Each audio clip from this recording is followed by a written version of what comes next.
ലോകത്തെ തൃപ്തിപ്പെടുത്താൻ ശ്രമിച്ചാൽ നീ നിന്നെ തന്നെ നഷ്ടപ്പെടുത്തും. എന്നെ തൃപ്തിപ്പെടുത്താൻ നീ നിന്റെ ധർമ്മം ചെയ്യുക. സത്യസന്ധമായി ജീവിക്കുന്നവനെ നിന്ദിക്കാൻ ആർക്കും കഴിയില്ല, കാരണം ഞാൻ അവന് സംരക്ഷകനായിരിക്കും.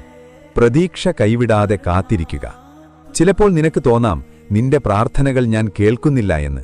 എന്നാൽ നീ അറിയുക, വിത്ത് മണ്ണിൽ കിടക്കുന്ന സമയം അത് നശിച്ചുപോയി എന്ന് തോന്നിയേക്കാം, പക്ഷേ അത് മുള പൊട്ടി വളരാനുള്ള തയ്യാറെടുപ്പിലായിരിക്കും. നിന്റെ ജീവിതത്തിലും ഇപ്പോൾ സംഭവിക്കുന്നത് അതാണ്. നിന്റെ കഠിനാധ്വാനവും ക്ഷമയും ഞാൻ കാണുന്നുണ്ട്. ഫലം നൽകേണ്ട സമയം എനിക്കറിയാം. അധികം വൈകാതെ നീ ആഗ്രഹിച്ചതിനേക്കാൾ മികച്ചത് നിന്നെ തേടിവരും. നിരാശയ്ക്ക് നിന്റെ വാതിൽ തുറന്നുകൊടുക്കരുത്. പ്രത്യാശയുടെ പ്രകാശം നിന്റെ ഉള്ളിൽ ജ്വലിപ്പിക്കുക. നിന്റെ കുറവുകളെ നീ സ്നേഹിക്കുക.